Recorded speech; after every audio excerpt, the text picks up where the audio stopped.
जय मंडल, जय जोहार, जय संविधान। देर से लाइव के लिए क्षमा प्रार्थी हूं। सफर में था इसलिए लाइव नहीं कर पाया, इसलिए थोड़ा देर हुई आने में। मगर मैं सोशल मीडिया की अपने साथियों की ताकत को जानता हूं कि जिस मकसद के लिए मैं लाइव कर रहा हूं उस मकसद को बहुत कम समय में हमारे बहुजन समाज के, हक वंचित समाज के पहरेदार पूरा कर देंगे। ये जो विशेष लाइव है ये उत्तर प्रदेश और राजस्थान को लेकर है। सम्मानित साथियों, भारत की धरती पर जन्मे, समय समय पर जन्मे सभी संतों, गुरुओं, महापुरुषों को नमन करता हूं। और नमन इसलिए करता हूं क्योंकि उनके विचारों ने हमें वो शक्ति दी है जिस शक्ति के बदौलत आज हम लोग भीम आर्मी और आजाद समाज पार्टी के जरिए हक वंचित समाज की आवाज उठा रहे हैं और स्वाभिमान सम्मान का जीवन जी रहे हैं। आज का जो मेरा लाइव है, मैं सब पहली बार आपसे आग्रह करूंगा कि आप बहुत तेजी से उसको हमारे साथियों तक पहुंचाएं। राजस्थान के और उत्तर प्रदेश जो आजमगढ़ के आसपास के हमारे साथी वहां तक पहुंचाएं, क्योंकि भारत में जो साधन संसाधन है वो जिनके पास है वो शासक जमात, और शासक जमात को लिए तो एक छोटा सा काम है, एक ट्वीट कर देंगे तो वो उनकी बड़ी सी खबर बन के वो सारे न्यूज चैनल पे चलेगी, हर घर घर तक पहुंच जाएगी कुछ ही देर में। लेकिन मेरे पास एकमात्र साधन ये सोशल मीडिया है। सोशल मीडिया के और बहुत सारे तरीके हैं, जैसे एक्स है, ट्विटर जिसको पहले कहते थे, फेसबुक है, व्हाट्सएप है। यही कुछ माध्यम है जिनके जरिए, या इंस्टाग्राम, जिनके जरिए मैं आप तक पहुंच पाता हूं। तो आज का जो विशेष लाइव है वो इसलिए है क्योंकि कल हमारी 2 रैली, पहली रैली जो राजस्थान में है, जो हमारी संयुक्त रैली है, आरएलपी और आजाद समाज पार्टी गठबंधन की संयुक्त रैली, इस प्रदर्शन के लिए जो एकता, जो ताकत बनी है, उस एकता को धरातल पर दिखाने के लिए और अपने शक्ति प्रदर्शन के लिए हमारी पहली रैली। हालांकि ये अलग है कि हमें बहुत कम समय मिला उस रैली को करने के लिए। आरएलपी ने अपनी तैयारी की है, लेकिन उनके सहयोग को, साथी होने के नाते, सहयोगी होने के नाते, उनके सहयोग को मजबूती से हम लोग करना चाहते हैं। तो मैं राजस्थान के सबसे पहले, क्योंकि रैली एक दिन है तो सब लोग कंफ्यूज हो रहे हैं कि भाई कहाँ आएंगे, मैं दोनों जगह आऊंगा। सबसे पहले मैं राजस्थान के साथियों से अपील करता हूँ कि सुबह का कार्यक्रम मैंने राजस्थान में रखा है, तो मैं आपसे अपील करूंगा, कष्ट है लेकिन अपनों से मैं कह सकता हूँ, मुझे आप पे भरोसा है। आपने पिछले 5 साल मेरे एक इशारे पे बहुत सारी जंगें वहां लड़ी हैं, बहुत सारे कमजोरों की आवाज उठाई है, बहुत सारे लोगों को न्याय दिलाया है, और आपने साबित किया है कि जो दर्द आप महसूस करते हैं, जो दर्द समाज उठा रहा है, उस दर्द से सीख लेके आप लोग ताकत राजस्थान बनाना चाहते हैं। इसी के कारण उस बात को, आपकी लड़ाई को आगे बढ़ाने के लिए वो गठबंधन वहां हुआ है, और वो गठबंधन आपको शक्ति देगा। उस गठबंधन से जीते विधायक आपकी ताकत बनेंगे, आपकी आवाज उठाएंगे, और ऐसा भी समय बन सकता है जिसका मुझे पूरा भरोसा है आपकी मेहनत पे, कि बीजेपी और कांग्रेस को हटाते हुए ये गठबंधन एक नया रास्ता बनाते हुए राजस्थान की कुर्सी पे जो है आपको बिठाने का काम करेगा। आपको अपने बच्चों के हकों का फैसला लेना है, आपको अपने बच्चों के आने वाले भविष्य का फैसला लेना है, आपको इस देश में स्वाभिमान सम्मान के साथ जीना है, तो आपको राजनीतिक ताकत हासिल करनी पड़ेगी। तो इसलिए पहली रैली है वो राजस्थान के जयपुर में विद्यानगर स्टेडियम में। ये विद्यानगर स्टेडियम वही है जहां माननीय काशीराम साहब ने बहुत बड़ी रैली जो है की थी। तो मैं आपसे आग्रह करूंगा, जो आग्रह मेरा है वो ये है कि आपको सुबह जल्दी आना है। हालांकि मैं जानता हूं आप बहुत दूर से आने वाले हैं, आपको तकलीफ होगी, लेकिन मैं इसे प्रेम पूर्वक आपसे आग्रह करता हूं कि आप सुबह 10 बजे वहां पहुंचने का काम करें। ये मेरी पहली रैली है राजस्थान में संयुक्त रूप से, और हमेशा जैसे आपने मेरा साथ दिया कि तमाम तरह की परेशानी आपके आगे आई हो, आपने मेरे हौसलों को बुलंद किया। कल फिर जो है उस ताकत का प्रदर्शन करने के लिए, क्योंकि ये ताकत और ये एकता बहुत दूर तक जाने वाली है, और आजाद समाज पार्टी इस अलायंस के जरिए कमजोरों की ऐसी मजबूत आवाज बनने वाली है, जो जुल्म जाति सामंतशाही वहां चल रही है उससे टकराने वाली है।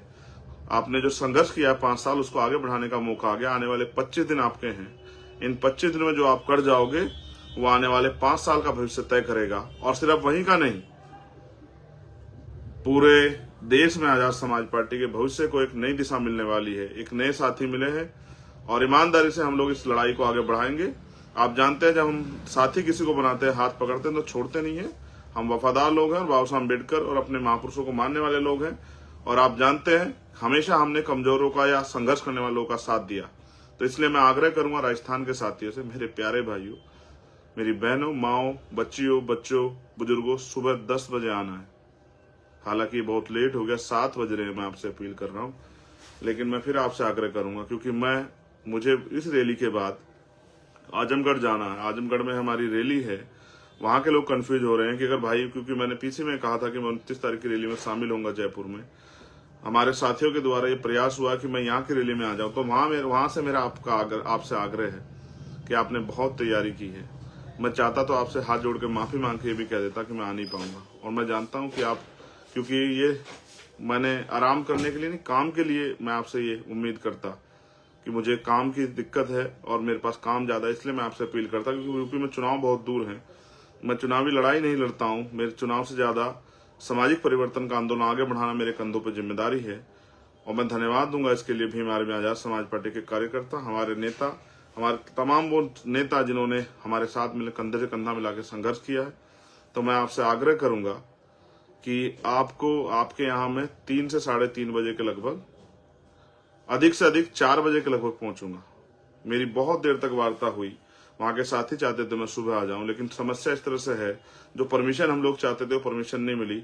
और आप जानते हैं किस तरह से समय समय पे भारतीय जनता पार्टी और जिनकी सरकारें जहां पर हैं वो लोग मुझे रोकने का भरसक प्रयास करेंगे, बहुत सारी बाधाएं आगे अड़ाएंगे, लेकिन हमेशा उन बाधाओं को पार करते हुए आपके इस खून ने, आपके इस भाई ने, आपके इस बेटे ने, आपके इस अपने ने तमाम बाधाओं को लाके आपको तक पहुंचने का काम किया। कल भी मैं पहुंचूंगा, समय लगभग 3:30, पौने 4 बजे का रहेगा। मैं आपसे आग्रह करूंगा सुबह जल्दी ना आके, उत्तर प्रदेश की जो रैली हमारी आजमगढ़ के पास के साथियों की, मैं आपकी शक्ति को जानता हूं। आपने एक प्राइमरी स्कूल के हेडमास्टर के बेटे को इतनी ताकत दी है कि उसकी एक आवाज पे आज कमजोरों को न्याय मिलता है। ये ताकत आपने मुझे बख्शी, और मैं जानता हूं पूर्वांचल के प्रेम को भी। आपने मुझे वहां चुनाव भी लड़ाया, चीफ मिनिस्टर के सामने मुझे ताकत भी दी, आपने मुझे हिम्मत भी दी, आपने मुझे हौसला भी दिया। समय समय पर जब मैंने आपको दिल्ली बुलाया आप दिल्ली पहुंचे, लखनऊ बुलाया लखनऊ में पहुंचे।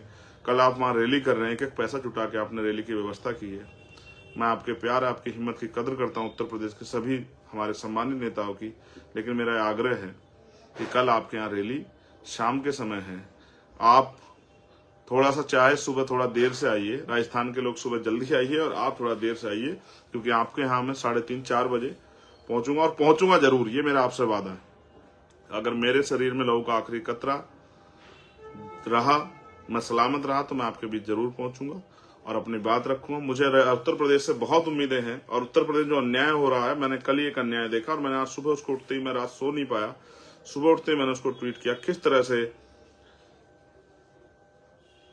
इंदर शेखर को, बस चंद्रशेखर नहीं है, इंदर शेखर है, इंदर शेखर को मारकर लटकाया गया और पुलिस को फोन करके बताया गया कि मार के लटका दिया, लाश ले जाओ। इस तरह का अन्याय मैंने कई बार सरकार से कहा। मुझे आशा थी कि मुख्यमंत्री जाएंगे, जैसे आप दुबे जी के परिवार से मिलने गए थे, आप इंदर शेखर के परिवार से मिलेंगे। कल हम वहां से फिर सरकार से सवाल पूछेंगे कि क्यों जो है उत्तर प्रदेश में दलित, पिछड़े, आदिवासी, किसान, कमेरे, मुसलमानों की, जैन, सिख, बौद्ध, ईसाइयों की जो है जिस तरह के साथ उनके साथ अन्याय किया जा रहा है, जुल्म जाति की जा रही है, उनकी हत्याएं की जा रही है, रेप और तमाम तरह की मुसीबतें जो है महिलाओं पर डाली जा रही है, हमारे यशस्वी मुख्यमंत्री क्या कर रहे हैं। इसलिए मैं आपसे आग्रह करूंगा, मैं दोबारा पुनः इस बात को दोहराता हूं, मेरा पहला जो आग्रह है वो राजस्थान के साथियों से है कि आपको सुबह 10 से 10:30 बजे करीब हर हालत में पहुंचना है, सुबह जल्दी उठना है और अपनी रूखी सूखी खाकर और कुछ साथ लेकर विद्याधर स्टेडियम में पहुंचना है, हमारी एकता को बल देने के लिए, बताने के लिए कि जब हम हाथ पकड़ते हैं तो जब तक कोई दूसरा न छुड़ाए तब तक छोड़ते नहीं, और जब साथ देते हैं तो उस हद तक देते हैं कि हम अपनी वफादारी साबित करते हैं। तो कल आपसे मैं मिलूंगा जयपुर में सुबह, और उसके बाद मैं पहुंचूंगा 4 बजे अपनी दूसरी रैली में। 2 स्टेट हैं, बहुत दूरी है, बहुत प्रयास किया कि जल्दी पहुंच जाऊं, तमाम तरह के तरीके ढूंढे, लेकिन आप जानते हैं आपके भाई को रोकने के लिए बड़ी कटीली जो है तारे लगाई गई है सरकार द्वारा, कोई परमिशन नहीं दी गई, तमाम तरह की रिक्वेस्ट करने के बाद। और मैं समझता हूं, मैं इन सब चीज सीख लेता हूं, हम इतनी ताकत हासिल करेंगे कि कोई मुसीबत हमारे रास्ते में ना आ पाए। मेरे पीछे जिन रहबरों की फोटो है, राष्ट्रपिता ज्योतिबा फूले, मान्यवर दीना भाना वाल्मीकि साहब, मान्यवर काशीराम साहब, ये वो महापुरुष हैं जिन्होंने अपना जीवन, और मेरे राइट साइड में एक फोटो लगी है जो हमारे नेता माननीय राष्ट्रीय अध्यक्ष भीम आर्मी विनय तन सिंह जी की है। मैं तमाम अपने साथियों से अपील करता हूं कि ये जो महापुरुष हमारे पीछे जिनकी फोटो लगे, इन्होंने अपना एक एक पल, अपने जीवन का एक एक समय इसलिए निछावर किया कि हम इस देश में स्वाभिमान सम्मान का जीवन जी सके। और आपने हमेशा मेरा साथ देके आज आपने एक अपने नौजवान भाई को इतनी ताकत दी कि राजस्थान में वो एक बहुत बड़ा चैलेंज उठाकर आगे बढ़ने के लिए तैयार है। मैं आपसे बहुत सारी बातें रैलियों के माध्यम से रखूंगा। मेरे दिल में बहुत पीड़ा है और मैं आपको बहुत बातें कहना चाहता हूं। जब मैं यूपी की रैली में आऊंगा आजमगढ़ के साथियों से, आजमगढ़ बहुत मजबूत धरती है बहुजन समाज के लिए, वहां बहुजन समाज की बहुत बड़ी ताकत है, हिस्सेदारी है। उत्तर प्रदेश में भले ही बहुजन समाज अन्याय सह रहा हो, लेकिन वो बहुत बड़ी ताकत में रहता है, तो मैं वहां भी आके अपनी बात रखूं। मैं आपसे अपील करता हूं कि आप भी वहां ज्यादा से ज्यादा संख्या में पहुंचे, और मैं यहाँ के साथियों से भी अपील करता हूँ, जिस तरह से आप हमेशा मेरी एक आवाज पे खड़े रहे, आपने मुझे ताकत दी, हिम्मत दी, और आपने एहसास कराया कि अगर कोई ईमानदार से लड़ता है तो उसके साथ देने वाले बहुत सारे लोग हैं, उसके कंधे मजबूत करने वाले बहुत सारे लोग हैं। ऐसे ही हमेशा इस लड़ाई को जारी रखिए, मेरे साथ भी, और अगर मैं ना भी रहूं तो भी इस लड़ाई को जारी रखिए, क्योंकि लड़ाई चलती रहनी चाहिए। ये लड़ाई परिवर्तन एक सतत प्रक्रिया है। ये एक लक्ष्य, जब तक हम लक्ष्य तक ना पहुंच जाएं, तब तक हमें इस लड़ाई को लड़ते रहना। मेरे जैसे बहुत सारे लोग जो आज अपने घर को छोड़ के इस आंदोलन को आगे बढ़ा रहे हैं, मैं उन सब साथियों का धन्यवाद देता हूं। और आपसे आज क्योंकि भगवान वाल्मीकि जयंती भी है, भगवान वाल्मीकि जयंती की आप सभी को हार्दिक बधाई। मैं आपसे उम्मीद करूंगा कि कल आप सुबह मुझे जयपुर में जरूर मिलेंगे अपने झंडे डंडे के साथ, और शाम के समय आप मुझको आजमगढ़ की जो हमारी रैली है उसमें मिलेंगे अपने झंडे डंडे के साथ। एक जोरदार नारे के साथ मैं आपसे अलविदा कर लेता हूं, और मुझे उम्मीद है हमेशा की तरह मेरे नौजवान साथी, मेरी माएँ बहनें, मेरे बुजुर्ग और इस आंदोलन से प्यार करने वाले लोग कल भी अपनी शक्ति का एहसास दोनों जगह कराएंगे, और दोनों जगह मेरा इंतजार करेंगे। जय भीम, जय भारत, जय मंडल, जय जोहार, जय संविधान। आप सभी के लिए मंगल कामनाएं। कल फिर आपसे मुलाकात होगी, पहले जयपुर में और उसके तत्काल बाद आजमगढ़ में। बहुत बहुत धन्यवाद। मैं आग्रह करूंगा अपने साथियों से, यही हमारा मीडिया है, इसी छोटे छोटे साधनों से हमें बड़े बड़े लक्ष्य प्राप्त करने हैं। आप मेरी इस बात को ज्यादा से ज्यादा लोगों तक पहुंचाने का काम करें, इस अपील को पहुंचाने का काम करें कि भाई चंद्रशेखर आजाद ने आपको सुबह 10 बजे जयपुर बुलाया है और शाम में 4 बजे आजमगढ़ बुलाया है, और ये बताने के लिए बुलाया है कि बहुत हुए अन्याय के दिन 4, अब हम ये सहेंगे नहीं।